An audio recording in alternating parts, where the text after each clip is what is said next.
ತೆಲಂಗಾಣದಿಂದ ಒಂದು ಆಘಾತಕಾರಿ ಸುದ್ದಿ ಹೊರಬಿದ್ದಿದ್ದು 40 ವರ್ಷದ ವ್ಯಕ್ತಿಯೊಬ್ಬರು 13 ವರ್ಷದ ಶಾಲಾ ಬಾಲಕಿಯನ್ನ ಮದುವೆಯಾಗಿರುವ ಘಟನೆ ಇಡೀ ರಾಜ್ಯದಲ್ಲಿ ಚರ್ಚೆಗೆ ಗ್ರಾಸವಾಗಿದೆ. ಈ ಘಟನೆಯು ಬಾಲ್ಯ ವಿವಾಹದ ಗಂಭೀರ ಸಮಸ್ಯೆಯನ್ನ ಮತ್ತೆ ಮುಂದೆ ತಂದಿದ್ದು ಸಮಾಜದಲ್ಲಿ ಆತಂಕ ಮೂಡಿಸಿದೆ.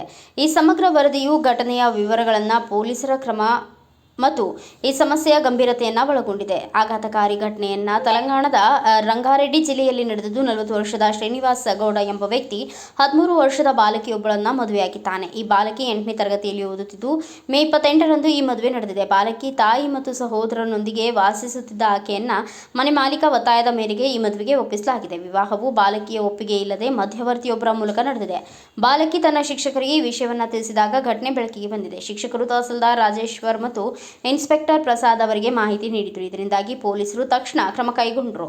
ಈ ಘಟನೆಯು ತೆಲಂಗಾಣದಲ್ಲಿ ಬಾಲ್ಯ ವಿವಾಹದ ತೀವ್ರ ಸಮಸ್ಯೆಯನ್ನ ಪ್ರತಿಬಿಂಬಿಸುತ್ತದೆ.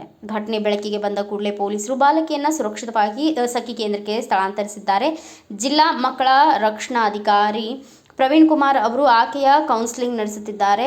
ಇದು ಆಕೆಯ ಮಾನಸಿಕ ಆರೋಗ್ಯಕ್ಕೆ ಬೆಂಬಲ ಒದಗಿಸುವ ಉದ್ದೇಶವನ್ನು ಒಳಗೊಂಡಿದೆ. ಶ್ರೀನಿವಾಸ್ ಗೌಡ, ಆತನ ಹೆಂಡತಿ, ಬಾಲಕಿಯ ತಾಯಿ, ಮಧ್ಯವರ್ತಿ ಮತ್ತು ಮದುವೆಯನ್ನ ನಡೆಸಿದ ಪಾದ್ರಿ ವಿರುದ್ಧ ಬಾಲ್ಯ ವಿವಾಹ ತಡೆ ಕಾಯ್ದೆ ಅಡಿ ಪ್ರಕರಣ ದಾಖಲಾಗಿದೆ.